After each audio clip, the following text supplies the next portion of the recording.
Welcome, like and subscribe to our YouTube channel.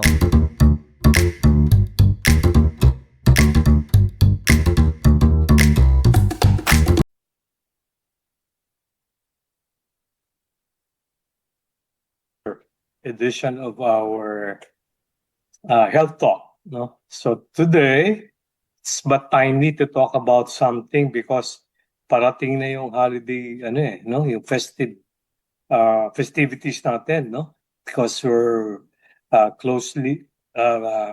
are about to enter, no?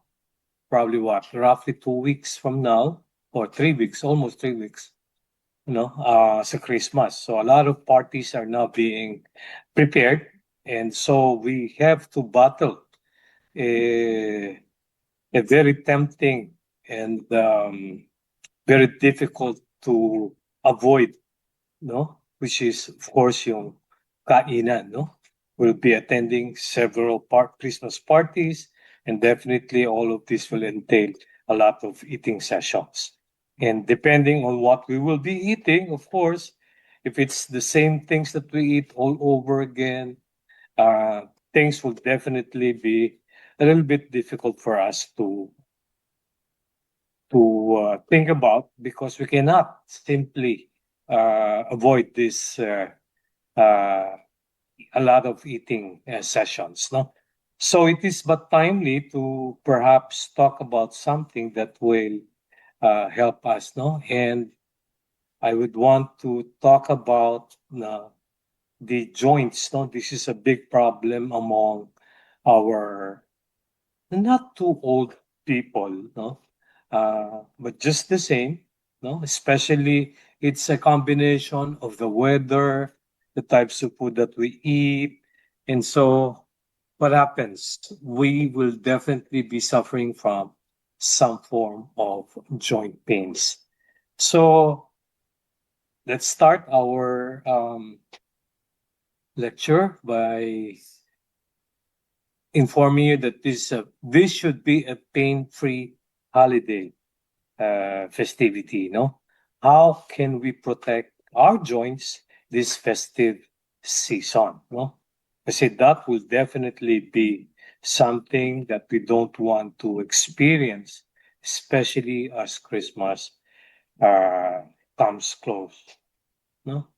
So, okay, let me just. Can everybody see the slide?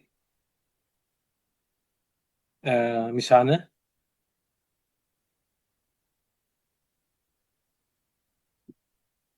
Am I sharing it Wala already? yung share, Doc. Apo. Ha? Nawala Wala yung pa? share. Okay. Wait. Tingnan naman. Ha? Wait lang, ha? Okay.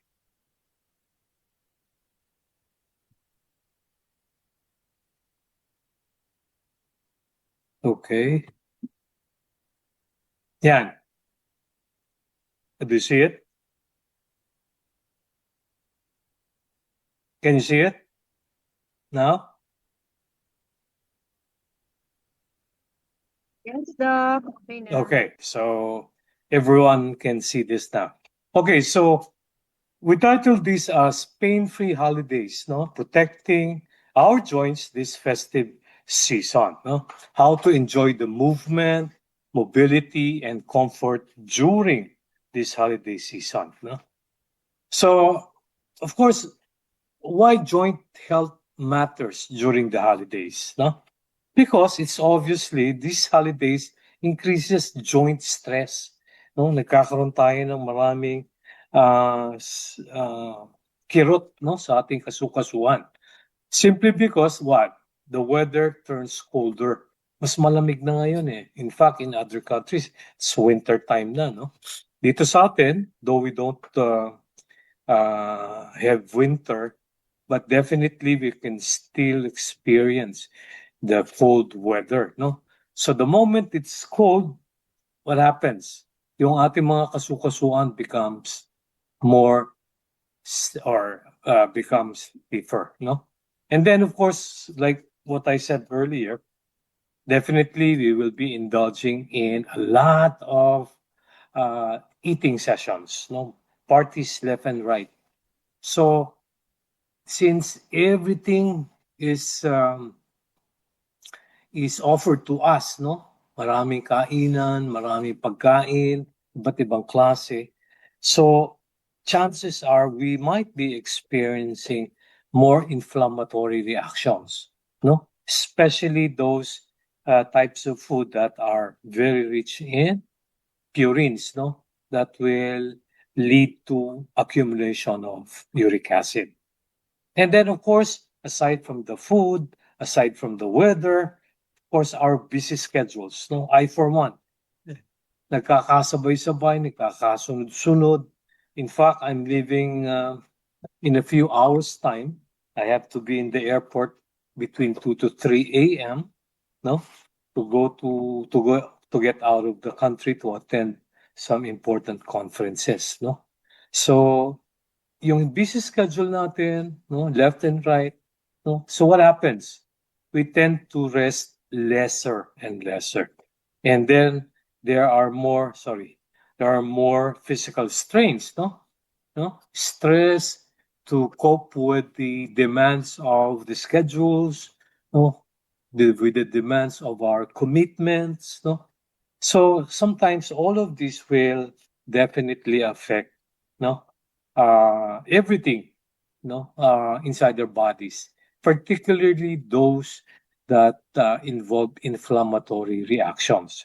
And one of them is, of course, the joint structures. So the goal is really to celebrate, no, the festive mood that we have during Christmas season, hopefully without pain, no? Sana kung makakaiwas tayo sa mga kirot na mararamdaman natin sa kasukasuan so that we'll be able to enjoy, no, our celebrations much better. So what is arthritis ba? Arthritis is simply the inflammation of the joints, no? Pag namamaga yung ating mga kasukasuan, no? And this usually has over 100 types, no? Ang akala lang natin tatatlo because we are so familiar with the three common types of arthritis. But when we read books, no, it is stated there that we have over 100 types. And all of these will involve pain, swelling, and stiffness. Yun ang masakit because hindi lang makirot, namamaga pa, and naninigas pa yung involved na kasukasuan, yung joints, no? This can of course affect only one single joint or sometimes, no, maraming joints involved. So it becomes very debilitating, no? Minsan marami sa mga pasyente ayaw nang maglakad, ayaw nang bumangon sa pagkakahiga because of the pain and stiffness that they experience.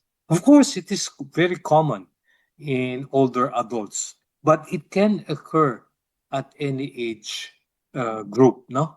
So meron nga tayong tinatawag na juvenile arthritis, which means it can happen to even very, very young individuals, depending on their body composition. So what happens inside your joints? Ayan, nakikita naman nyo, no? You have different swelling, you have different stiffness, and of course, the most debilitating part is the pain that seems to be there all the time, no? Kasi what happens if we try to understand the structure of the joints, no? Yung ating mga buto, especially the bone on the leg and the bone of the thigh, no? In between those two big bones, merong cartilage na tinatawag. It's like a cushion that protects those two bones from what? Meeting each other, no? Hindi sila pwedeng magdikit because the moment na magdikit sila, wow, the patient will definitely experience excruciating pain when you say excruciating pain, it's an unbearable type of pain. That's the reason why, eventually, as we grow older, what happens? This cartilage thins out, yung cushion, that protects the large bones of the thigh and of the leg from meeting or magdikit sila, joining each other. So eventually, we cannot do anything but what? And the cartilage breaks down. So the moment that happens, then there will be excruciating pain. Of course, corollary to that will be the inflammation will definitely increase because of the friction that is being created. Eventually magkakaroon ng inflammatory reaction. So even the bone and surrounding tissues in a particular or affected joint will definitely change. And this will all lead to pain and consequently reduced mobility. Because generally speaking, the arthritis damages the entire structure of the joint. Okay? Now, what are the symptoms that people commonly ignore? Yan ang problema. Sabihin ng iba, okay lang, huwag na nating pansinin. Anyway, andyan na yan. And the most common excuse would always be, ano naman tumatanda na ako kaya natural na lang, para bang it is expected. The moment you're getting old, then these things will happen. Now, there are early signs that are usually dismissed, or ignored. And these are what? The early signs of swelling, redness, and warmth.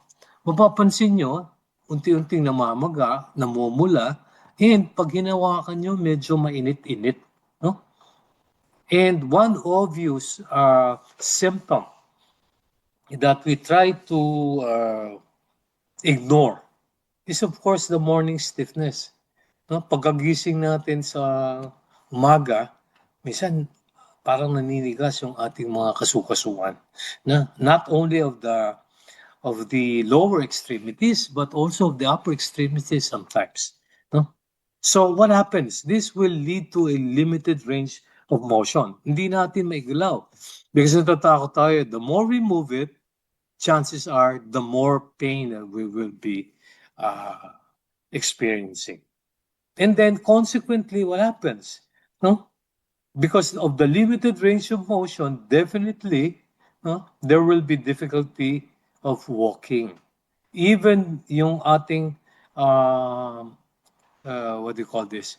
Yung ating mga kamay, nagkakaroon ng weak grip. Hindi na natin mahawakan yung dati-dati na madali nating nahawakan. And you can see from these pictures, the joint pain, the stiffness, halos hindi mo na maigalaw. That's the reason why you develop the limited range of motion, resulting to difficulty walking.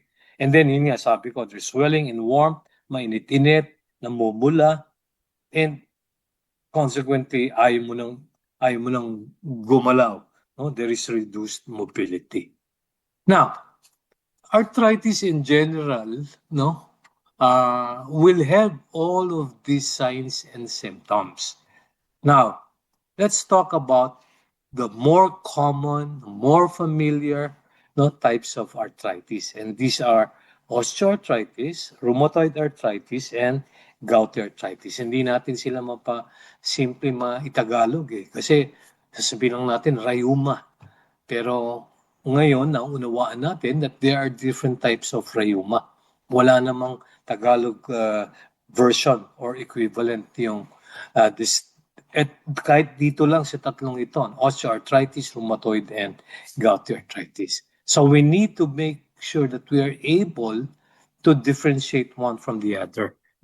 So sa osteoarthritis, definitely yan yung nararamdaman natin as we get older, because of the wear and tear.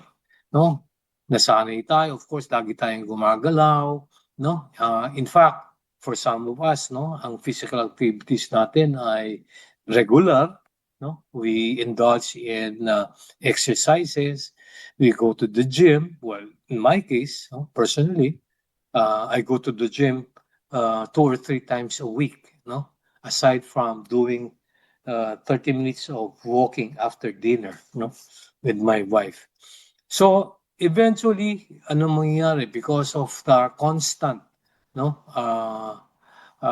friction of the different bones, especially of the lower extremities, unti-unti nagtitin out. If you don't do anything, then eventually the cartilage, the cushion protecting the bigger bones, will eventually thin out and make way or lead to what? Yung friction, yung rubbing of the big bones of the legs and of the thigh. So lalong sasakit. Even the elbows, the forearm and the arms, eventually meron din sila mga cartilage, Even the wrist, meron din sila mga cartilage, para na sa ganun, maprotektahan nga, the bones from rubbing against each other. Now, rheumatoid arthritis, on the other hand, is something very difficult to explain and to manage because it's an autoimmune. It's an autoimmune attack on the joints, So it is something that is not quite common. The reason behind the labeling of rheumatoid, yes, ay, rheuma, akala ng tao, rheumatoid arthritis. But mostly it's gouty arthritis talaga. Why? Because in gouty arthritis, there is an accumulation, of these uric acid crystals in the joints that proceeds or that leads to this debilitating problem. So makita natin dyan sa pictures, you have the osteoarthritis. Ayan, kitang-kita sa knees, lagi naman ang involvement, the major involvement in these different types of arthritis usually starts in the knees or the elbows. Sa rheumatoid arthritis naman, because autoimmune, it's something that we cannot simply explain how it came about. So could also be somewhere in the area of the pelvic region, dito sa may bewang natin. And then of course, gouty arthritis, Gory ang picture ng gouty arthritis. But more so, a lot of people who develop gouty arthritis starts from the big toe, doon sa ating paa, nung namamaga. Ito kasi kamay, daliri. Now, let's try to focus on the most common type of arthritis, which is gouty arthritis. So it is described as a very painful inflammatory arthritis, type of arthritis, because there is sharp, sudden attacks of pain. Minsan, mapapansin mo, there are instances where you don't feel anything. But at times, bigla-bigla na lang, na masakit, sudden attacks of pain. And these are very sharp, para kang tinutusok na hindi mo mawala. Most common, sabi ko nga, in the big toe. But of course, it can affect the ankles, the knees, and of course, the fingers, just like what you see in the picture. Now, flares. Yung acute attacks often happen at night. But the stiffness sa pamamaga usually happens in the morning. Now, what causes gout? It's the uric acid buildup that triggers gout. So sasabihin naman, every time I do some talks, even in other topics, I usually say that it's the food that we eat that makes us sick. Number one na may kasalanan kung bakit tayo nakakasakit ay yung pagkain na kinakain natin.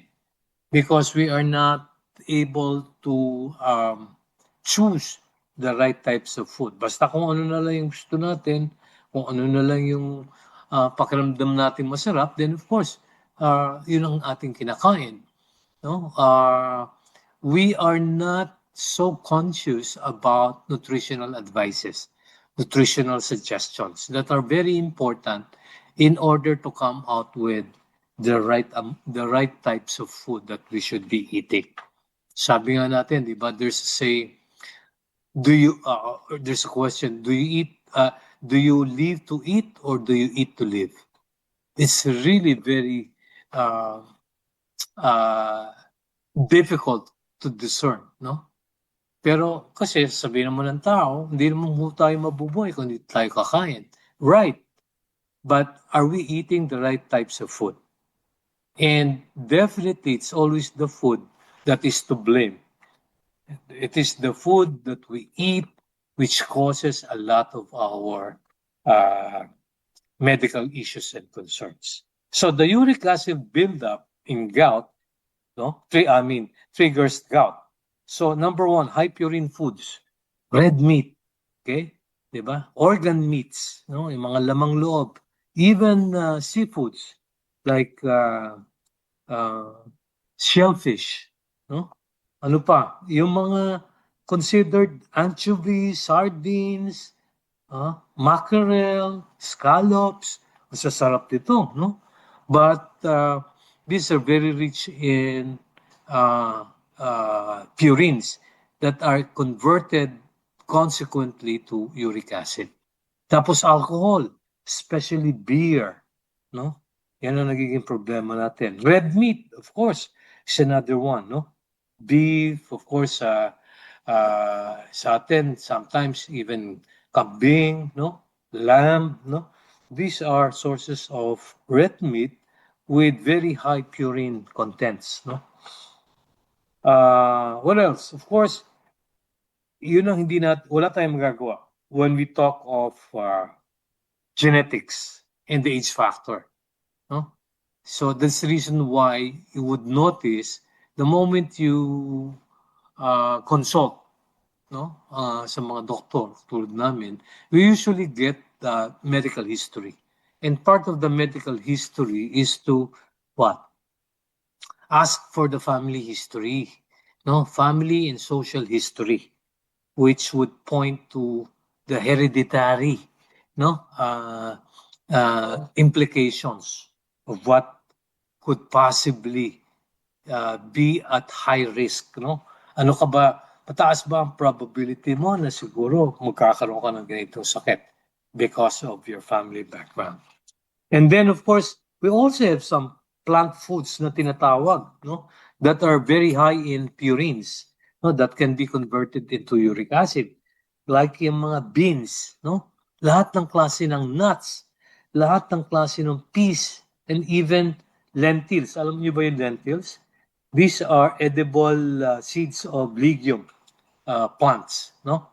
So, lahat ng klase ng nuts is very common. Peanuts, no? Na ano pa, yung mga lahat ng klase ng nuts would be masarap sila, no? Pero that will definitely increase the purine production, leading to an accumulation of uric acid. Kaya hindi tayo dapat maging kampante with the types of food that we eat. And then aside from arthritis, if we are not able to control the level of our uric acid, what can possibly happen, no, in the near future, if and when we are not able to control the level, is what? The kidneys will be affected. So consequently, if the kidneys are affected because of this uric acid crystals being deposited in any part of the kidneys, that would also lead to a poor uric acid elimination. No? So papangit lalo yung hindi natin may eliminate. So instead of getting rid or reducing the amount of uric acid in the body, we might not be able to do it successfully. Now, what are the symptoms of gout? Ayan, nakita nyo na from the pictures. No? Symptoms can be intense and disabling. Kaya nga, debilitating talaga. No? Severe joint pains, which usually is experienced at about midnight hanggang umaga. Minsan ando na, kaya nga, it comes to a point where, nagigising na tayo, hindi na tayo makatulog because of the severe joint pain. Sabi nga natin kanina, swelling and warmth is always there, red and purple looking skin, no? And extreme tenderness, no? Ang description, yung tinatawag na bedsheet pain. Ano ba yung bedsheet pain? It's an intense type of pain that is caused by gout, naturally, no? Where a sheet of the bed, even just being touched, is already unbearable. So what happens? There is a sensory or sensing symptom of nerve condition, no? Which we call neuropathy. Or it is simply described as the skin irritation from chemical residues, especially on using new bed sheets. Kaya bed sheet pain. Kung isipin natin, no, without realizing what it is, no, yung bang pagka nipis-nipis na ating bedsheet, makakakos pa ng when say tenderness, you feel the pain when there is pressure against something, no? So halimbawa, hinawakan mo, no, pinrest down mo, then you feel the pain. That is described as tender. But without the contact of your finger or your hand or anything, no, you don't feel the pain. So yun yung tenderness. So you can just imagine how excruciating the pain can be, no? Kung yung tinatawag na bedsheet pain, nararamdaman na ng pasyente. So extreme tenderness. No? Now, how do we diagnose this arthritis or the gouty arthritis? No, it is usually confirmed by how severe the problem is. And what are the important diagnostic tests? Of course, we have what we call the blood test for uric acid, which is very common. Diba, pag nagpapa-blood chem tayo, no, what happens? Uy, ang taas pala ng uric acid ko. That's the reason why, no, lagi may kumikirot sa aking tuhod, sa aking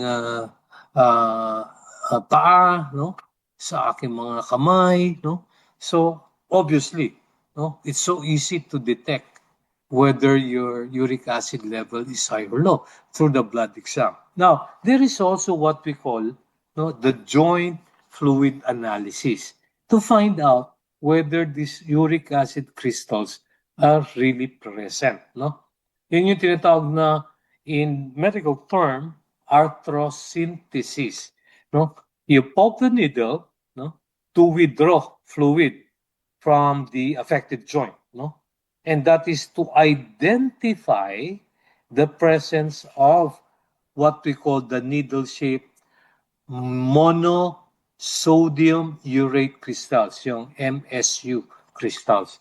And the moment that is present, obviously, alam natin na that will point to an impression or a diagnosis of gout. Of course, it is not a very common test that is being done, but it will definitely confirm, no, the presence of these crystals. And these monosodium urate crystals are the ones that causes so much pain, no, on the affected joints. Now, of course, there are also procedures that can be done, like X-ray, MRI, ultrasound to detect the damage. Because in this radiographic or sonographic diagnostic test, mapapakita naman kung ano yung status nung ating joints, no? Together with the surrounding structures like yung cartilage, no? The thinning out of the cartilage perhaps will definitely be identified. O kaya yung iba, in fact, in osteoarthritis, nawawala na talaga yung cartilage, no? Yung cushion that protects the big bones from rubbing against each other. So nagdidikit na sila. So the more movement you do, lalo masakit talaga. Okay?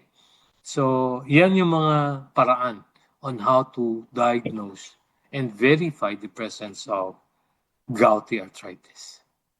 Now, of course, kalakip sa ganyan will always be yung complications. No? No? Especially if untreated. No? So, ano nangyayari? If it is left without the aid of treatment, there will definitely lead to permanent joint changes. No? So, wala na talagang, it will come to a point lalo na sa knees. No? Kasi the knees bear the brunt and the pressure of the entire body, especially when you walk, when you run, di ba? Nandoon na lahat yung sa paa eh. And the knees, because of the mobility, the movement that we do, naturally bears the pressure. So doon nagkakaroon ng problema. No? So what happens is that there will definitely be permanent joint changes. Consequently, of course, the presence of long-term Sino badminton dyan? pain and stiffness. Sino? Of course, Wow, may bagong libangan. meron pa rin tinatawag na tophi, no? These are hard uric acid deposits, no? Which is the moment it's present, no? Kasi yan yung nagde-deposit, nag-accumulate na uric acid, and they become very very hard, no? Naninigas na siya, and it is just underneath the skin. And the moment they are present, no, yan, just like yung nakikita niyo diyan sa picture, no, yung middle finger na magana ng gusto, no, when you try to feel it, nanigas na because it's a deposit of these uric acid crystals. And the moment tophi are already present in any part of the body, that signifies advanced gouty arthritis.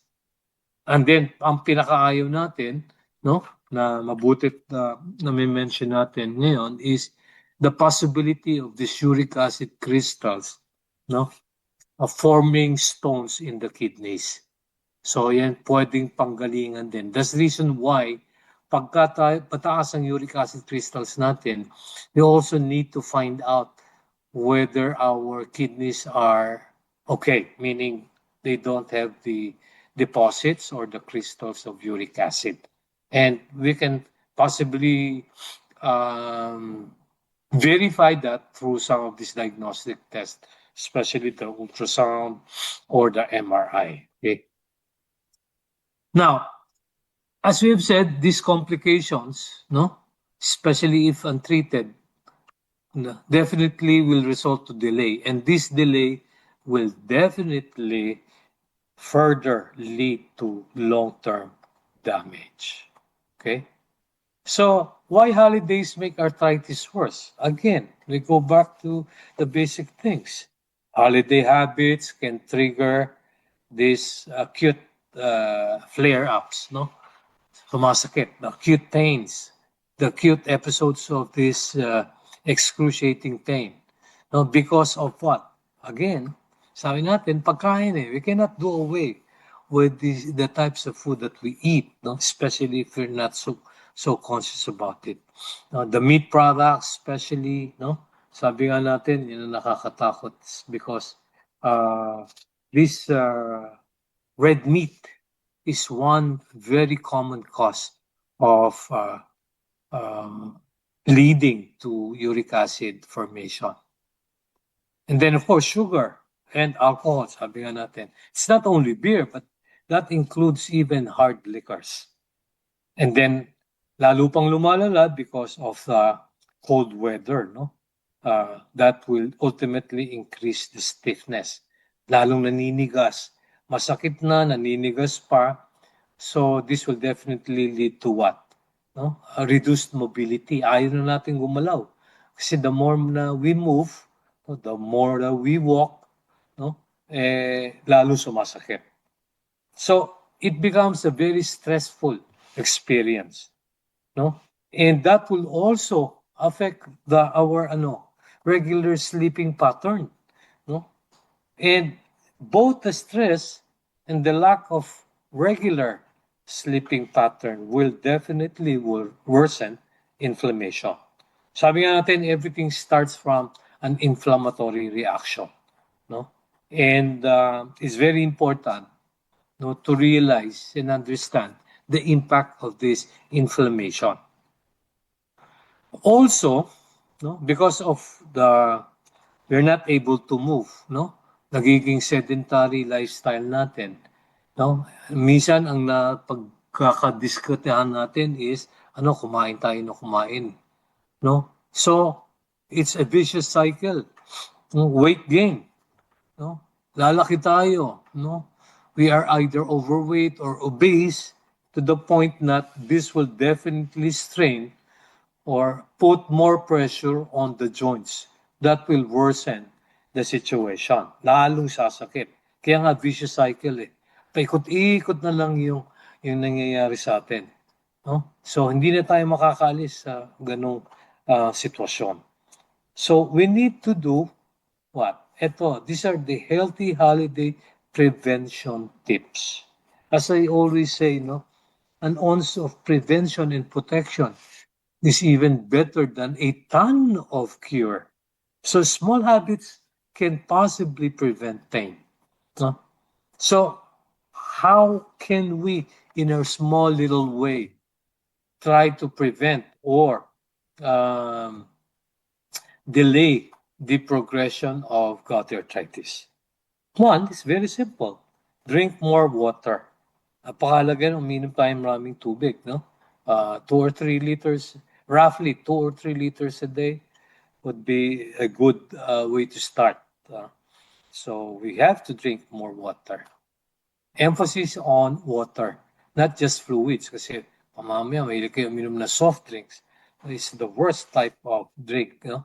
Yung mga juices, no? Okay lang kung mga healthy juices, no? But a lot of times we drink the ordinary juices which are very, very sweet, no? So hindi nare-replace na yung dapat na uminom tayo ng maraming tubig, no? That's also the very reason why when we drink very sweet types of drinks, no, soft drinks or whatever, or juice drinks, no, may tendency na nauuhaw din tayo. And that's a normal response of the body. We need to drink more water. And then, of course, limit alcohol intake. Lalo nga, sabi natin, maraming handaan, no, maraming inuman, no? So chances are you develop this. And obviously, the moment you drink a lot, no, whether it's beer or other drinks, hard drinks, o yung pang mga tinatawag na spirits, di ba? Mga juice na nilalagyan ng alcohol, no? This will definitely increase your uric acid level. So sasakit na naman. This will worsen, no, your joint pains. Of course, high purine foods na banggitan natin kanina, red meat, at least string beans and all these organ meats, no, and seafoods, no, we try to avoid, if not totally eliminate them from our diet. So it's very important that we also need some gentle stretching or walking. If we are already experiencing some of these joint pains, mild joint pains, then this should not prevent us from doing some physical activities like simple walking or gentle stretching, no? Para na sa ganun, hindi lalong because nangyayari sa vicious cycle eh. Ayaw na natin gumalaw. So, because of the pain that we might anticipate na ma-feel natin. So, we're not helping ourselves. There's a big help coming from simply walking or gentle stretching. And then, of course, prioritize sleep. No, we try to sleep. We always talk about the circadian rhythm, the biological clock. So we need to make sure that we are able to follow the biological clock or circadian rhythm. We can sleep at 10 or 11, no, until about 6 or 7 o'clock in the morning. No, that will definitely help a lot. And then, of course, easier said than done, but can be done. Manage stress and do some pacing activities, no? So you try to listen to your body. You try to make the necessary adjustments as to how your body responds, no? Now, of course, it's inevitable and for most of us, syempre, ang immediate concern natin, Dok, ano ba pwedeng inumin para sa ganun mawala yung kirot na nararamdaman ko? So especially if these are sudden onset of pain, then we make use of NSAIDs, no? Di ba? Ano ba yung NSAIDs? No? Non-steroidal anti-inflammatory drugs, no? And definitely they are intended to what? Reduce the pain. Kaya nga anti-inflammatory, no? To reduce the inflammation. That goes with fever sometimes, no? So ano yan? Yung mga ibuprofen, yung mga naproxen, no? Sometimes even as simple as mga Ponstan, yung mefenamic acid, which we can't do away because our main idea is to get rid of the pain the shortest possible time. And there are times that some patients are given corticosteroids because again, these are anti-inflammatory drugs that can possibly reduce the pain sensation. Of course, colchicine is also being used, no? Because these are intended to block the enzymes, yung tinatawag na cyclooxygenase, no? That uses or leads to the production of prostaglandins that can cause pain and inflammation. So, ayan na, long-term allopurinol, febusoxstat, because these are medicines that would reduce the level of uric acid. But of course, ang nakakatakot dyan yung long-term because most of these drugs can possibly lead to affecting the kidneys that might consequently lead to chronic kidney disease. And then, of course, weight management if you are either overweight or obese through lifestyle modifications. So food, I hate to use the word diet because nami-misconstrue, nami-misunderstand. No, na hindi na ako kakain, Dok, mag-diet. No, you don't need to go on a diet. What is needed is just to make sure that you're able to eat the right types of food. And then part of that is, of course, physical activities. I keep on saying, no, brisk walking, you can do it, no, a little of exercise, no. If you can afford to go to the gym, then so be it. Because physical activities will improve and increase your metabolic process that will definitely help in preventing some of these inflammatory body reactions. And then early interventions, naturally. We need to do something early on. Huwag na natin palalain so that we will prevent these so-called complications.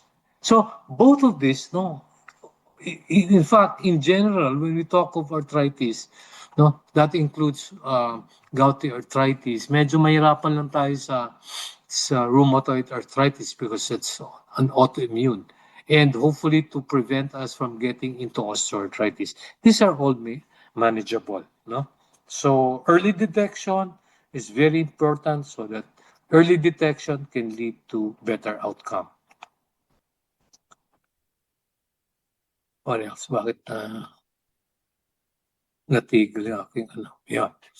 Now, of course, the reason why we're here and the reason why we discuss all these things is because it's very important to emphasize the role of natural supplementation. And of course, hindi exempted yung gout or arthritis natin from benefiting from these natural organic preparations. So nakita natin dyan, natural support for joint health, supports healthy inflammation response, helps reduce the flare or the acute pain frequency, assists in detoxifying the organs, the liver and kidneys, especially when people are taking a lot of these maintenance medicines for specifically for arthritis or gout. And naturally, we're hoping that we can boost our overall joint comfort. So these natural solutions definitely can complement our medical care. Hindi naman natin sinasabi na, okay, ito lang inumin natin. No, the essence and principle of integrative medicine is to combine the good principles of the conventional drugs as well as the good principles of these natural and organic supplements. So, yung kanina pinag-uusapan natin about food, no? The proper nutrition, yung ating physical activity, good quality of sleep, they are all holistic approaches. And this holistic care will definitely lead to a much better long-term results. No, that's the reason why it matters to make use of natural support. So number one would always be the food choices. No, it may not be enough. No, especially if it's the only way that we want to deal with. No, pero it's one of the things that we should be able to manage and make sure that we comply with the right types of food that we should be eating. And then, of course, there is what we call the supporting the body's pathways that will help reduce the buildup of uric acid crystals. Then natural activities that can support healing and recovery. And this will be ideal for maintenance between attacks because as we will be able to prolong the interval of attacks, no, at least we are able to target what we need to do. No, of course, ideally, if we can get rid of all this inflammation, swelling, and pain, that will be the ultimate goal. But in the beginning, we're still hoping we can do something about it by reducing the pain, by making sure that the intervals between pains become much longer. So we now go to our, of course, what are the products of NanoCell that will definitely help in trying to resolve the problem of arthritis, specifically gouty arthritis. So berberine, no? Berberine says there helps regulate uric acid levels, no? Supports healthy metabolism, helps reduce joint inflammation, no? Because why? Number one, it lowers uric acid levels by, no? We have some mechanisms. No, I might sound a little bit technical, but the reason why I had to say this is because para malaman nating lahat na there are scientific proofs. There are researches that have been done. No, these are facts that are science backed. No? So how does berberine lower the uric acid level? Number one, it enhances the uric acid excretion. So pinalalabas niya yung uric acid crystals through the kidneys, no? By regulating the so-called kidney transportase, no? Decreasing the uric reabsorption and promoting its elimination. So in short, kailangan lumabas through the kidneys. So number one, we need to make sure that the kidneys are properly functioning in order to deliver its basic function of eliminating, and that is to eliminate these uric acid crystals. It also, berberine also reduces the uric acid production by inhibiting what we call the xanthine oxidase enzyme that is responsible for converting the purines, purine-rich foods, into uric acid.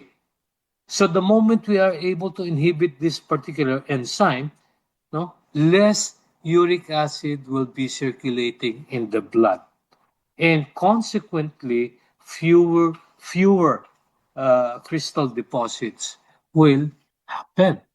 So napapababa natin yung uric acid level. No? That's one. Another very important issue for berberine, our product berberine, is that it has a strong anti-inflammatory effect. No? So during a gout flare-up, pagka sumakit bigla, the body activates what we call the NLRP3 inflammasome, which releases inflammatory cytokines. Okay. And berberine blocks this activation.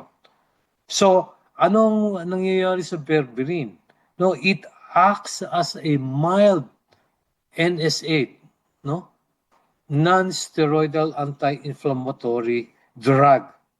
No? Para din siyang yung mga NSAIDs, no? Ibuprofen, naproxen, yung mga iniinom natin as pain reliever. But the bigger difference is that we don't develop toxicity in the gastrointestinal tract or the kidneys. This is very important in eliminating the uric acid crystal. So, in short, halos pareho siya ng epekto ng any pain reliever, NSAIDs, pero walang kalakip na significant side effects. Diba? Di ang galing, no? Ng berberine talaga. Another one, no? Why is it very good in trying to help in reducing the uric acid crystals, no, in gouty arthritis?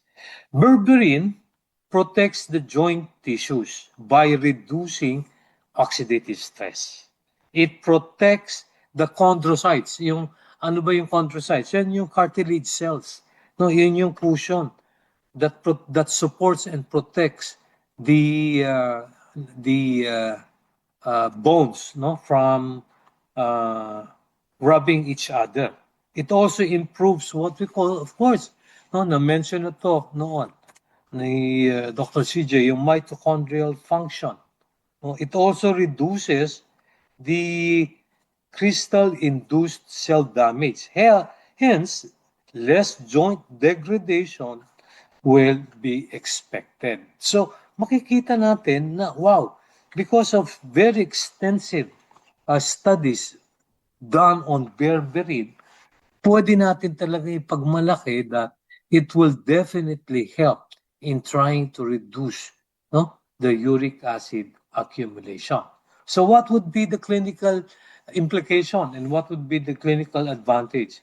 It can support long-term uric acid control and definitely will reduce the severity of future gout attacks.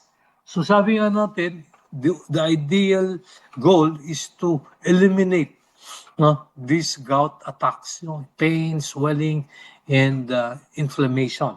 No? So the moment we're able to do this, what happens? Mapapaganda. No?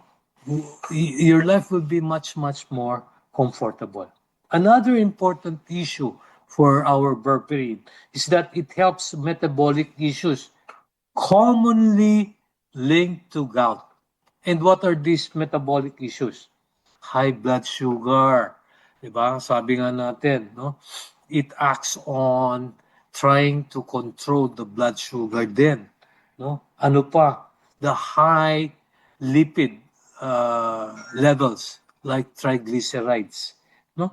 That will also prevent us from getting into a more severe cardiovascular accidents like stroke and heart attack. No, and then fatty liver will also definitely be avoided if you don't have it, or will not progress into a more serious problem of liver cirrhosis if we already have the fatty liver. And then, of course, since we're talking of uh,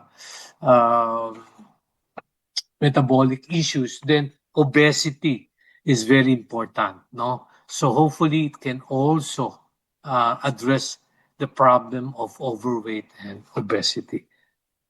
Another one with regards to the importance of berberine as to its blood sugar level regulation is it improves insulin sensitivity. So gumaganda yung sensitivity ng ating katawan to insulin that will regulate, no, the amount of blood sugar that we have in present in the body, no. So bababa, chances are it will further reduce the blood sugar, and not only the blood sugar but also the uric acid levels.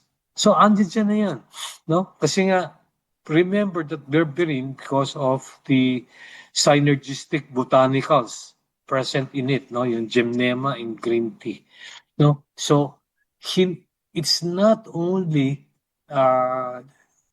primarily trying to control or regulate, no, the blood sugar, but also nakita natin that it will definitely help in trying to reduce the uric acid crystal. So another one is that enhance absorption for better results, backed by our company's results, clinically inspired, ethically sourced quality. That's the reason why, no? Ngayon, nalalaman na natin na berberine is not solely used to regulate blood sugar level. No, it is also used as a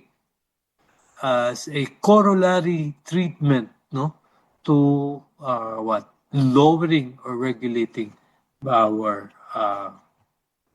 uric acid deposits, or the level of our uric acid.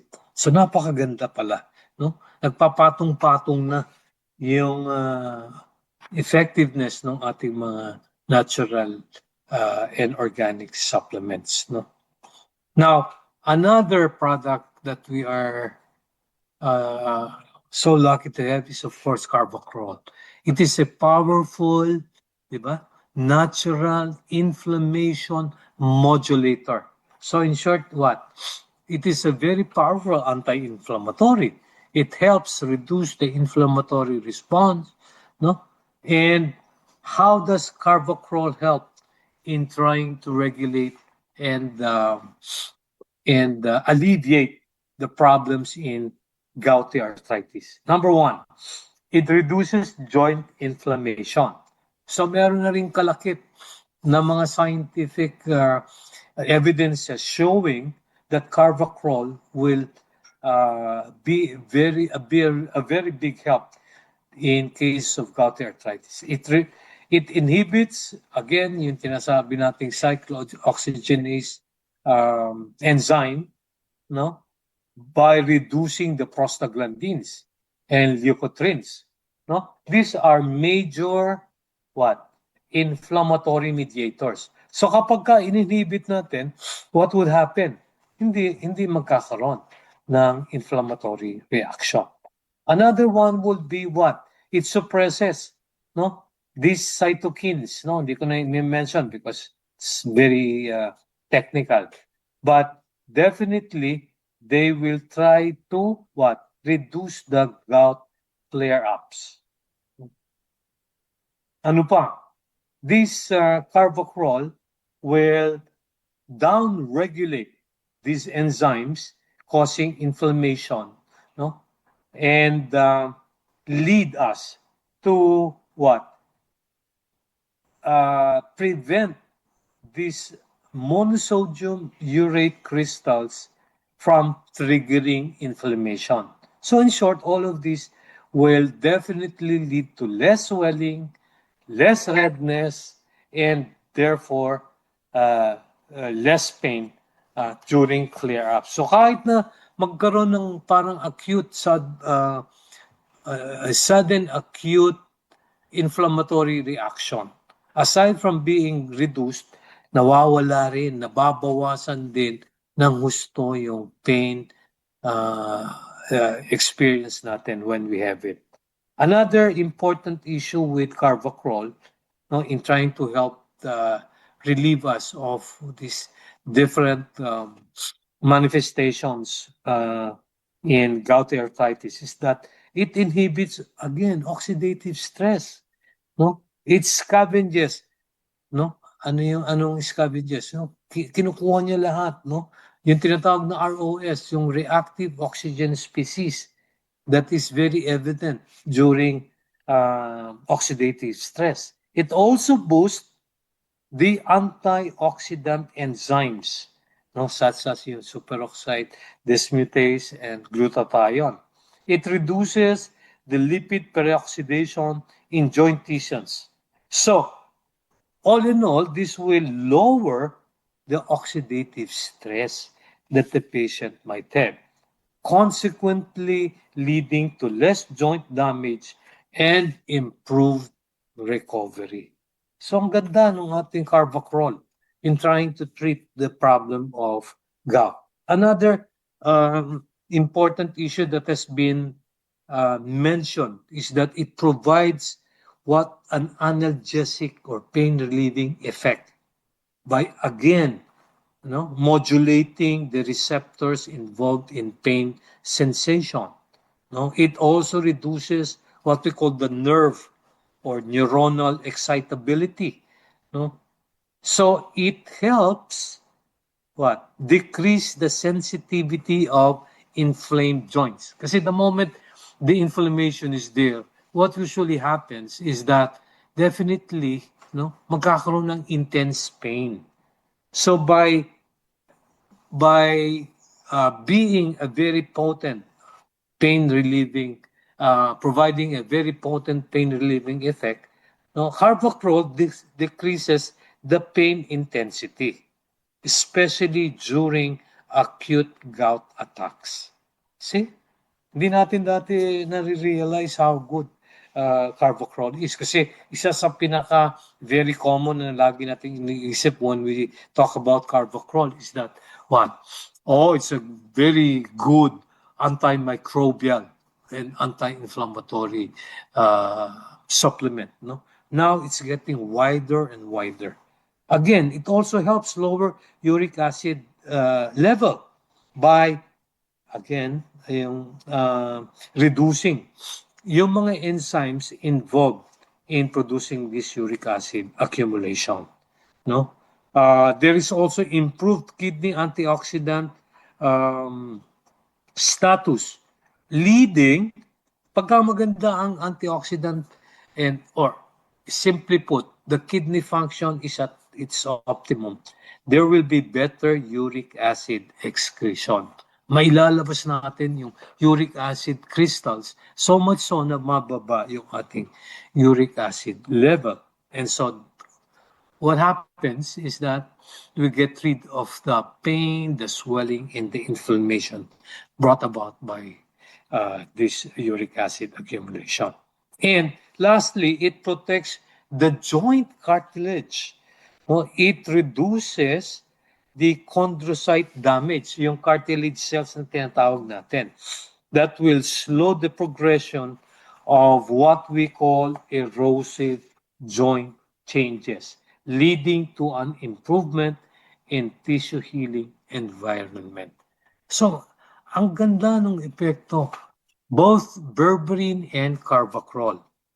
No?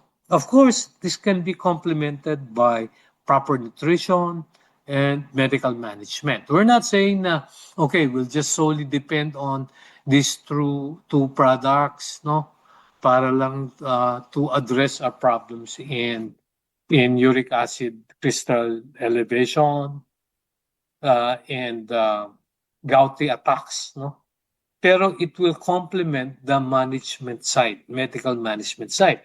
So if you're using some of these NSAIDs to increase, no, the pain relief, then so be it. Anyway, if it's not done on a regular basis, then it will still be considered as safe. And again, ideal for flare-prone individuals. Kasi iba-iba ang atake ng gout eh. No, may mga pasyente, kawawa naman, dahil napaka-limit ng flare-ups ng atake. So much so na hindi na sila halos makaramdam ng ginhawa. All the time, they've been complaining of the swelling and the pain that goes with it. That's the reason why a lot of them are not able to move adequately. No? They tend to what? Lie down, ayaw nang gumalaw kasi ang feeling nila the moment they move, no, lalo sumasakit yung kanila. Now, aside from these two products, berberine and carbocril, we always have to have this nucleus reset. Why? Sabi nga natin, ideally, when we talk of any medical condition, any medical concerns and issues, no, the immediate and the initial thing that we need to do is to do an internal cleansing, and that is through detoxification, internal cleansing of the body. And we can do this with Nucleanse Reset. No? Me and my wife are using it. Very effective. No? Napakaganda, especially my wife. My wife is so conscious about bowel movement. And when she started it, more than a month ago, no? Ang ganda-ganda ng kanya, no? Masama ang pakiramdam niya. Minsan, there are times na ayaw niya lumabas, no? Because hindi maganda yung bowel movement niya. But after she started using the Nucleanse, no? Ang ganda ng bowel movement niya. And also me, kasi nga, no, I keep on saying that I'm so conscious about bowel movement. Why? Because my dad died at 56 years old due to colorectal cancer. So, what impact does it bring to me? No? Napakatagal ng panahon na I'm so conscious about my bowel movement in order to prevent me from getting into colorectal cancer in the future. No? So masama yung loob ko pag dumumi lang ako minsan sa isang araw. No? My regular and my ideal bowel movement is until about 3, sometimes even 4 times a day. No? So it relieves me of kasi as I always say them, I'd rather have diarrhea than constipation. Pakasama ng feeling ng constipated ka. So you need to really detox. And what is good with a good bowel movement is that you're able to get rid of what? The toxins, no? That can accumulate inside the body. Meron pa tayong mga tinatawag na heavy metal toxins that we should get rid of, no? Aluminum, iron, lead, mercury, no? All of these, no? That gets inside our bodies without us knowing or consciously knowing na, oy, pumasok na sila. We need to get rid of them, no? Because this Nucleanse Reset, no? Sabi nga, helps the body eliminate, no, the toxins, and not only the toxins but also of the uric acid. That's the reason why we included it in this discussion on gouty arthritis. Supports detox organs involved in uric acid removal, mainly the kidneys, no, and partly, of course, the liver. It reduces the toxic load, no, that can trigger inflammation or inflammatory reaction, no? So it's very helpful during high food, high alcohol holiday season. Especially, ito na nga, kaya nga pinag-usapan natin no? It's very timely to understand and to be properly informed about the impact of these products that we have. It aids in improving overall digestive and metabolic. So, iyan. Napakahalaga yung tatlong product natin when we talk of uric acid. So, all in all, when we try to zero in on the different medical issues and concerns that we have, no, what would be the best option is to take all of our products. Health is the best gift this season. Protect your joints, enjoy movement, and celebrate fully. Not only because of the gouty arthritis that we have been talking about, but everything else follows. Blood sugar level, di ba? Ano pa? Hypertension, halos lahat no tinatawag natin, all of these problems now that we have are called what? Lifestyle diseases, because mainly brought about by poor lifestyle. So if there's a way that we can make use of all these products that we have from Ultima Stem Cell, Force Berberine, Bloom Gluta, no, Carvocross, Spirulina, Equicy, Nucleans, and Berry Aura, because all of these products will definitely help in their own way, no, specific medical conditions that we are suffering from. So again, no, the best gift that this season can offer will always be health. That's the reason why we always say health is wealth. We don't want to be admitted, confined in the hospital. Sabi ko nga, maraming pagkakataon ang ikinamamatay ng pasyente ay hindi yung sakit, kundi wala silang pera para ma-remedyohan yung kanilang sakit. Okay, so with that, I end my short talk, and we probably can open our chat Question and answer. question and answer portion. Yeah. Portion. Ayan. Okay, Thank you so- so much. Go ahead. Miss Hannah. Miss Hannah Yes, talaga, Doc. paganda ng paganda eh. Thank you so much, Doc, for enlightening us and for helping us on how we can have a healthy body and avoid arthritis. Ang tawag ko dyan, arthritis. Tiis. Yes, Ayan. right. Pero So, hindi huwag dapat, kaming mag-arthritis. hindi tayo dapat magtiis. We need to do something in order to lessen or even prevent the acute attacks of gout. Exactly. Ayan, dear partners, high five naman kay Doc Byra para sa napakaganda at very detailed explanation kung paano natin ma-avoid ang magkaroon ng mga gout o arthritis na tinatawag arthritis this holiday season. So, for us to achieve that healthy body, of course, sabi nga ni Doc Byra, na we need to detox then before the holiday season bago tayo mag-load ng mga yung tinatawag na additional accumulation ng mga dahil festive na yung holiday season, di ba maraming mga event tayong aatenan, marami tayong mga food na kakainin, kaliwat kanan yung mga invitations sa atin dahil sa mga Christmas party. Di ba? So, kailangan natin munang i-ready yung body natin. Of course, using our Nucleans, and we need to detoxify our body. At the same time, we need to reload nutrients and of course, to avoid that chronic inflammation, berberine will really help. Ayan. So, dear partners, our question and answer portion is now open. You can type your questions sa ating chat box. I would like to acknowledge the presence of Doc CJ Songkuan and Dr. Sherwin. Ayan, thank you for joining us once again. So we can start our question with, meron na ba? Meron na bang nag-type? Ayan, sabi ni Doc Naintindihan na CJ. nila.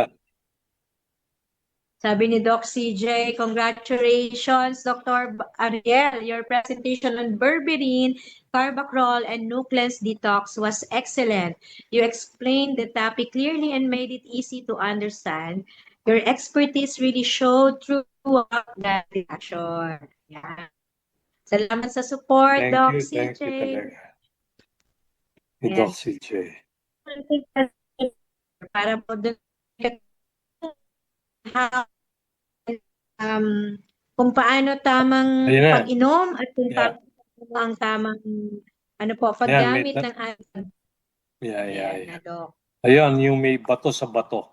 Yeah, that's kidney stones, no?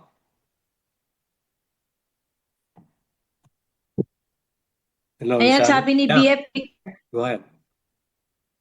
hello po, Doc. Ask ko lang po, ano po ang ingredients ang nakakatanggal ng heavy metals in our body? Meron po kasi kaming nakausap na may heavy metals is impossible to take out on our body. Totoo po ba na hindi po natatanggal? That's Thank you not po. true. Of course, Doc CJ will agree with me that we use certain, like our nucleants, of course, can definitely lessen, if not totally eliminate, of course, the toxic. The reason why we have to do it on a constant basis is simply because the moment we are able to get rid of them, no, kahit na not in toto, ibig sabihin, hindi lahat, the chances are may papasok na naman eh. So kailangan tuloy-tuloy natin na ilalabas. Now, we're not even making a statement na okay, lahat yun lalabas. But definitely it will come up. Another procedure that we do, of course, apart from taking new cleanser, the reset is of course yung tinatawag na IV chelation, no? Is using a particular substance which is EDTA, ethylene diamine tetracetic acid, which is meant to what? Bind with these heavy metals and bring them to the kidneys, and from the kidneys it will come out, be eliminated from the body. Ganun din yung principle behind our new cleanse, no? The different ingredients in new cleanse will bind with these heavy metal toxins, no, and eventually bring them to the kidneys, and from the kidneys it will be eliminated through the urine. So lalabas yun sa ihi. That's the reason why it's very important to make sure that our kidneys are functioning well and properly, no? Para na sa ganun, no, hindi tayo magkaroon ng problema. Not only the kidneys, of course, partly it could be done through the liver, no? But mainly through the kidneys. And of course, it's still possible that the bowels can help in trying to eliminate some of these toxins. So tulong-tulong sila. Exactly.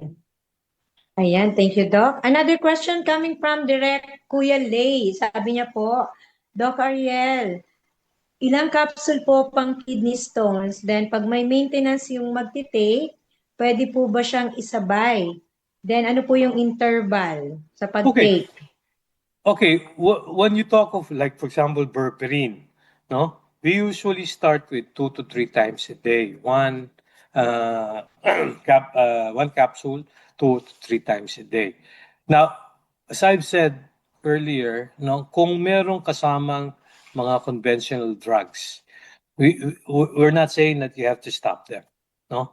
The essence is to combine them, no? Isasama natin yung ating product para mapabilis, mapaganda lalo yung epekto na gusto nating mangyari. Now, with regards to carvacrol, it's the same.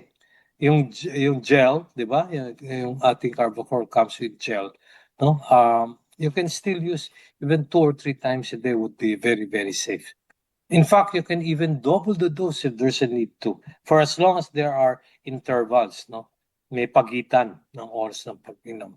Then, now, if and when you are taking some conventional drugs, no, for any particular illness, there should be a gap of at least 1 hour. Wag yung sabay na sabay iinumin dali na. Wag niyo yung sabay na sabay iinumin yung conventional medicine with the our product. Kasi our product, which is natural, which are all natural and organic, paring maapekta, mabawasan nung chemical content ng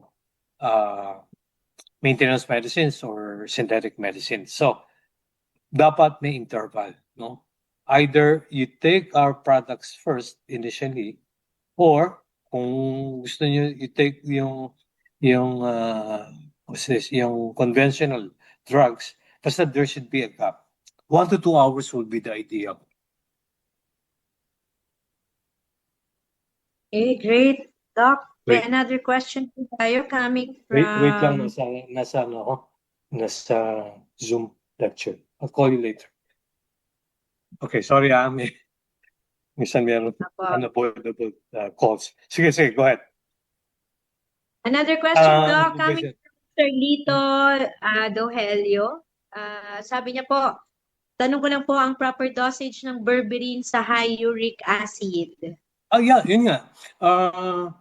At least 3 times a day, one capsule, at least 3 times a day. Or you can even double it kung wala. Kasi we can always adjust the dosaging depending on how our body reacts. No? So, gaano ba katindi yung uric acid level? No? If it's very, very high, then it's still safe to take it 1 to 2 capsules 3 times a day. Make sure that you drink a lot of water when you take them. Ayan, You don't need reminder to po worry ate. kasi minsan the only reason why people are so conscious about the amount that they will be taking is that they always worried, Doc, ma-overdose ba ako? With natural and organic supplements, no, it's very seldom that you develop any overdose, especially with this small amount like that. Ang importante may interval, may umaga, may hapon, may gabi, no? So you're able to distribute and we're able to make sure that the amount of whatever product we give nasusustain, no, when we give it every like 3 times a day, no, habang nawawala na yung effect nung una mong tinik, masasalo naman ng susunod na time na pag-take, and then habang nawawala yung nakaraan, masasalo na naman ng susunod na take mo ng product. So we're trying to sustain it as much as possible to cover the entire day. So every day parang ganun. So it's always better to take them with sufficient amount of intervals, like every 6 hours, every 8 hours. We're not saying na kailangan very strict yung pag-follow ng ganun. That's the reason why you have the option about 3 times a day. But we do not have a standard time of taking them. Now, a lot of times we suggest that you take them on an empty stomach. That is, if you do not have any gastrointestinal concerns, no, like may hyperacidity ba, may peptic ulcer disease, no, or kung ano man. Kasi sometimes even with some natural and organic supplements, no, pag ininom niyo ng gutom, minsan mapisik mura. So you can always experiment. You try to take it on an empty stomach. Now, if you feel some irritation in your stomach, then next time you take it with food. Pareho rin naman eh. Bumabagal lang yung absorption the moment you take it with food. Pero if it's on an empty stomach, then tuloy-tuloy ka agad. Mabilis kasi walang kasamang pagkain. But at the end of the day, you will still benefit from both, whether it be taken before meals or after meals. So it depends on yung katawan mo. So as I always say, you have to listen to your body. No, you can always experiment in the sense that you try this one, okay? If you feel something, then you modify and change the either the amount or the time of taking the product. Okay? Yan, very good. Thank you, Doc. Sabi po ni Sir Phil, i-share niya lang po yung sa client niya. Sabi niya, Sa mga may diabetes, kahit may maintenance, Mhm. pwede isabay ang berberine. Oh, And yes, client definitely. Mm. naka 30 capsule pa lang, Doc, na wala na po ang cravings niya sa kung ano-anong pagkain. Oh, that's good. You know, lalo na sa ano no, sa food intake, as I always say, no, discipline is ano, it's easier said than done. But at the end of the day, it can be done naman, di ba? So, pag maingat tayo sa pagkain na kinakain natin, whatever type of food that we eat, then chances are we're able to help, no, alleviate the unnecessary things that we should not be feeling. So kung nababawasan yung burden na ilinalagay natin sa pag-inom natin ng supplements and medicines when we are very conscious about the types of food that we eat. So, di ba? Mas gumaganda yung epekto ng ating mga supplements. Tama. Hmm. Doc, another question po. Sabi ni Ma'am Maidi Thomas, sorry. May contraindication daw po ba ang pag-take ng berberine and carbacrol? Contraindication? I don't think so. Again, when we talk of natural organic preparations, we don't expect any of these problems, no, that we usually. That's the problem with synthetic maintenance medicines, no. Hindi natin sinasabi, let it be said, no, and I wanted this very clear. Hindi ko sinasabi na masama ang synthetic maintenance medicines.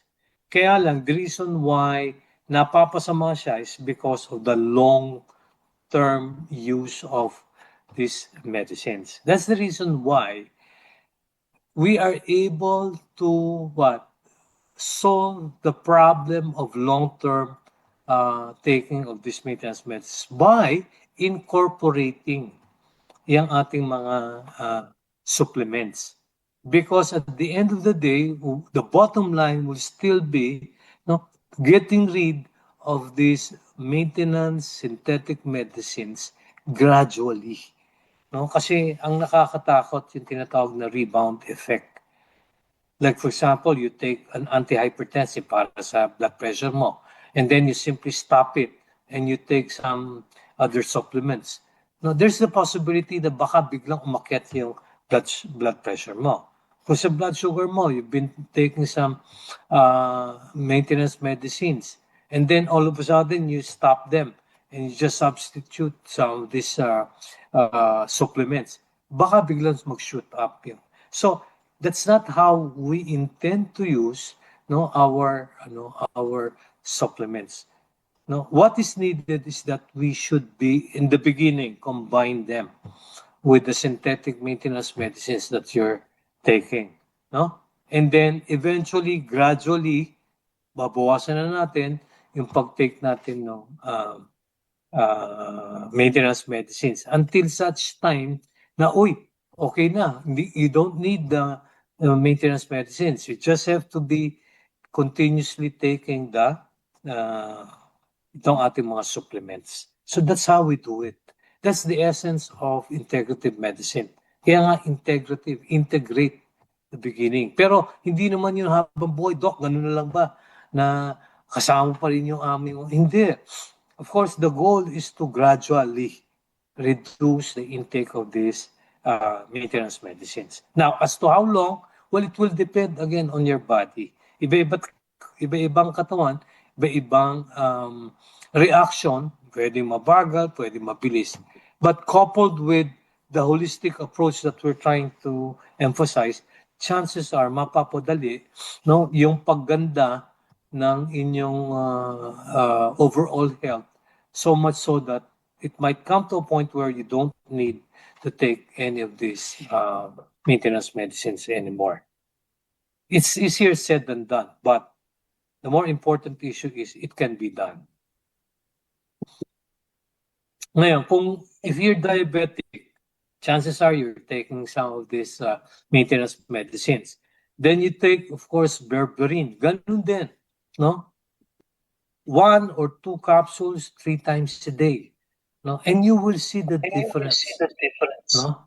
You will see the difference kasi importante doon na mo-monitor mo yung level ng blood sugar level. So you should have your own glucometer para at any given time you can check and find out whether your blood sugar level is really going down or almost always close to normal. Yun.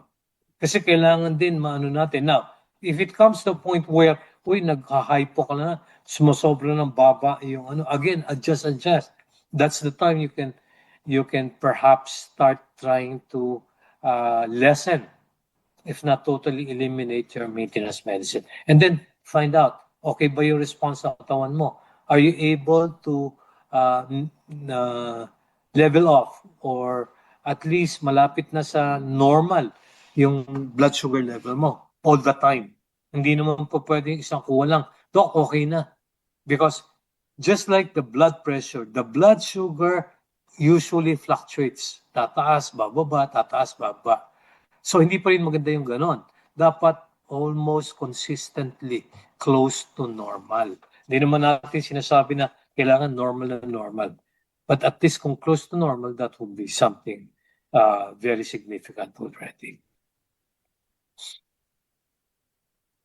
Okay, yun. Maganda yun because yung craving mawawala. The moment you don't crave for anything sweet, that's a plus sign. So chances are, lalong kukunti na lang yung magiging yung probably baka you can even experiment and find out whether you can afford not to take your maintenance medicines. Pag meron pong bleeding due to myoma, bukod po sa okay, again, kailangan, bleeding is very relative. If it's a sudden, heavy bleeding, then the best thing to do is to go to the hospital, consult the OBGYN. Kahit ako, OBGYN ako. No, hindi naman sapat na malaman ko, doctor's bleeding. The first impulse is to see the patient and to find out what type of bleeding is she experiencing. Because bleeding is a very dangerous sign. The first impulse is to stop the bleeding. No? So, importante makita yung we cannot simply rely on supplements when we are talking about bleeding. Because bleeding, if left without any unaided, hindi so can kill a person. So again, it's very important to see the patient and to make sure that the bleeding stops at the soonest possible time. No? Kasi baka mamaya madisgrasya yung pasyente. So we just cannot do. Pag bleeding na pinag-usapan, ibang usapan na yan. It's an emergency thing. So we need to make sure that we are able to stop the bleeding right away. Ayun. Malinaw po ba? Ayan, thank you, Doc.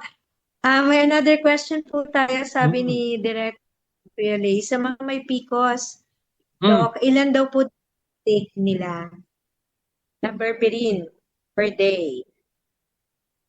Basta it should not go below 3 times, a day. 1 to 2 capsules 3 times a day.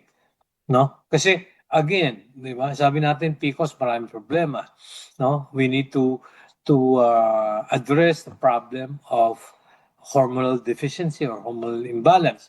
We need to address the problem of the possibility of hyperglycemia, mataas yung blood sugar. We need to address the possibility of the increased testosterone level. No, we need to address the possibility of weight management. Baka, in most cases of PCOS, obese yung pasyente. So, ang dami nating issues na dapat gawin. So, of course, berberine would always be one of the main 3 things that we can provide by treating the patient with it, but it's a combination of different treatment modalities that should be more expected to be more effective and successful. So it's not a one thing. It's not a one solution to the problem. It could be a combination of, because we need to find out.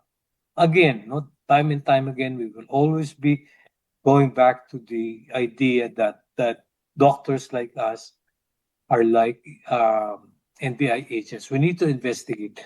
We need to get to the level of what is really causing the medical condition, so that whatever subsequent treatment that we need to provide or advise will be very, very effective, especially in cases where the patients are, in dangerous situations like bleeding. So we don't simply, we have to be very, very careful with cases of bleeding. Sa PCOS naman, kasi because of the inherent difficulty of trying to treat it, again, it is a collaboration or it's a combination of different treatments. Basically, when we talk of natural and organic supplements, that is more on preventive.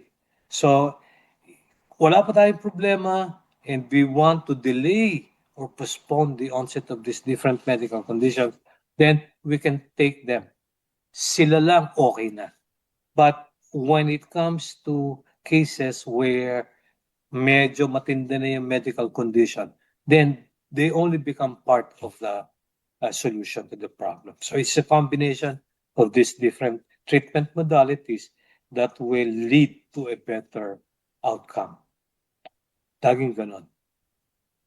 Ano po ang maganda ibigay sa pasyente natin na gaano kababa? No, again, yun ang sinasabi natin. No? Pagka kasi umaabot tayo ng mga 80 ang hemoglobin, no? Or 8, depende kung ano yung ginagamit ng method. We usually tell the patient to have a blood transfusion. Kasi lalo na kung tuloy-tuloy yung, kahit na sabihin mo spotting lang, kahit na sabihin mo parang minimal bleeding lang, for as long as hindi tumitigil yung bleeding, then something's wrong. Kasi sayang lang pagka sinalinan mo ng dugo, tapos hindi naman tumitigil yung pagdurugo, di lalabas at lalabas din yun. So, I don't think it's just menstrual period, no? Kasi yung normal menstrual period ng babae ay tumitigil at saka hindi sobrang lakas, no? So kung sobrang lakas, there could be something else, no? Especially if it affects the level of the hemoglobin. So kailangan pa rin, no? Kaya nga, di ba, lagi natin paulit-ulit na sinasabi, medicine is evidence-based. We rely heavily on documents, meaning diagnostic tests, the results of the different tests that the patient undergoes, because that will determine where the patient is and how we need to proceed in order to help the patient. So please, sir, yun ba to? O ano, in really help, no? Please make sure that the patient is seen in the hospital. Make sure that the complete blood count is done to find out the hemoglobin level and primarily to identify what is causing the bleeding, if and when. Now, kung sasabihin, menstrual period lang talaga, pero heavy, very heavy, no? Tapos irregular ang dating, still, the patient needs to consult a gynecologist. Okay? Mahirap po yung ganun lang Kailangan bubusisiin natin to come up with a better decision and to help the patient more effectively. I hope naintindihan ni Sir Enrile. We don't play. We don't just simply say, Doc, may nagbi-bleed. Bleeding is always a dangerous situation. We need to, first and foremost, we need to stop the bleeding. Otherwise, we might lose the patient. So, kailangan ganun. Makita kailangan. Ma-examine. Correct. Okay? Doc, may question tayo sa galing sa Facebook natin. Kasi nakalive sa Facebook page. Sabi niya po, anong best i-take daw po ang berberine? Ang Carbacrol, morning or evening? Hindi nga. If we take it 3 times a day, then we start from the morning, and then may afternoon, may evening. So, ako kasi, as I keep on saying, no, when I use, even myself, no, when I take natural organic supplements, I usually take them in mega doses, meaning maramihan, no? I don't subscribe to minimum kasi walang magiging epekto eh. Tapos may inip lang yung pasyente. Doc, ba't ganun? Wala akong nararamdaman. That's the reason why you have to increase the dose. And when you increase the dose, no, the frequency also follows. So, merong morning, merong afternoon, may evening. So, you don't confine it. Hindi naman, mas maganda pa yung nakakalat sila. No, you can even take two capsules. No, kung Carbacrol, 2 gels. No, the morning and another. Pinakamababa na yung 4 sa isang araw. No, or 3 sa isang araw. 1 gel in the morning, in the afternoon, and then in the evening. Better than just taking them one time and then dalawa, tatlo. No? So that you're able to cover the entire day. Yun yung point natin. Where will I send the test copy, Doc? Already taking up well, okay, you can send it to us and we'll find out kung ano yung result ng mga importanteng ano. Number 1, complete blood count. It should be the most recent, no? Kung within a week's time, mas maganda. Pero kailangan pa rin ma-examine yung pasyente because the point that is very important is marimedyohan, meaning tumigil yung bleeding. Now, kung hindi siya nag-bleed, better. Pero still, we need to find out ano yung hemoglobin level niya, yung red blood cells. Because kung sobrang baba, no choice. You have to, the patient needs a blood transfusion. Because kahit anong i-take natin orally, no, to increase the hemoglobin count or the red blood cell, it will take time. Matagal. So, kahit yung mga iron supplements lang, naku, ang tagal nun. Because it's not absorbed 100%. In fact, the reason why, whenever I give iron preparations, I always tell the patient, don't be scared, mangingitim yung dumi mo. Kasi yung iba tumatapon na sa dumi. So that alone simply tells us that the absorption is quite poor. Mabagal eh. So it will take you so much time of taking these iron preparations before a significant level of increase in either the hemoglobin or red blood cell is attained. Mabagal. That's the reason why kung naghahabol tayo na hindi ma-disgrush yung pasyente, that's the reason why we need the patient is advised to have the blood transfusion if there's a need to. Ayan. Okay? Sorry, Doc, na-disconnect. Ayan, I'm back. Sorry. Na-disconnect Okay ang na. aking signal. Mhm. Ayan, Doc, meron tayo kaninang question na naiwanan na sabi niya, meron siyang mga tinitake na pang diabetes and hypertension na medication. At pwede niya po ba daw isabay ito? Or ano yung gap doon sa kanyang... Just like what I said, no? When you're taking some maintenance medicines and then, of course, you're taking some of our products, at least there should be 1 to 2 hours of interval gap para ma-maximize natin yung effect ng ating products and at the same time, maximize yung effect ng maintenance medicine. Ayan, thank you, Doc. Meron tayong gustong magtanong. Nag-raise ng hand si Direk Kuya Lay ng BFE. Go Sure, ahead sure. po. Go ahead. Ano po ang inyong gustong itanong pa? Ito, Direk? thanks po Doc. Dahil nasagot niyo po lahat ng question ko, free po kayo sa mga request na kanta na gusto niyo. Nood lang kayo sa live gigs ko po pag free kayo. Okay, makikipag-duet ako sa'yo. Great. Pwede ba tayo mag-duet? Yeah.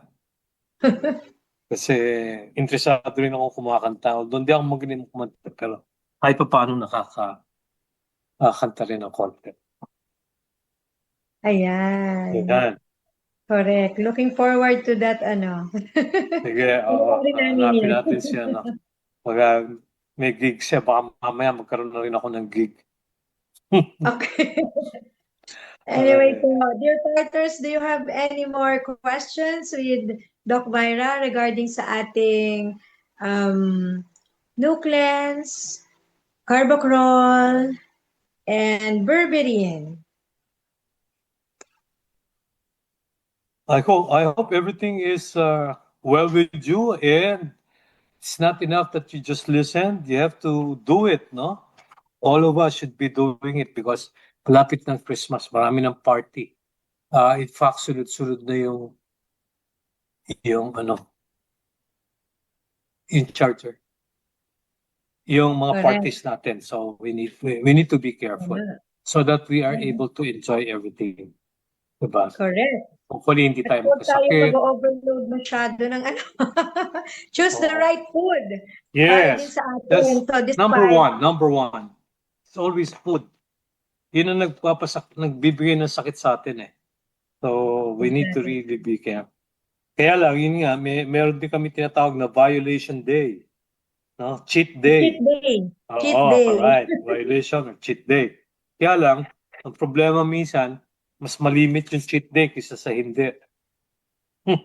Yun lang. Yun lang. Pero, mas possible. We try to, kasi tayo din yung gumagawa tayo din, nakasalalay din sa atin yung success ng ating gustong mangyari sa katawan natin. So if we're careful, if we're disciplined, chances. Kasi ang pinag-uusapan natin lagi is pahabaan ng buhay di ba? So if we are able to discipline ourselves, take the necessary preventive measures, then definitely that will all lead to better health. Correct.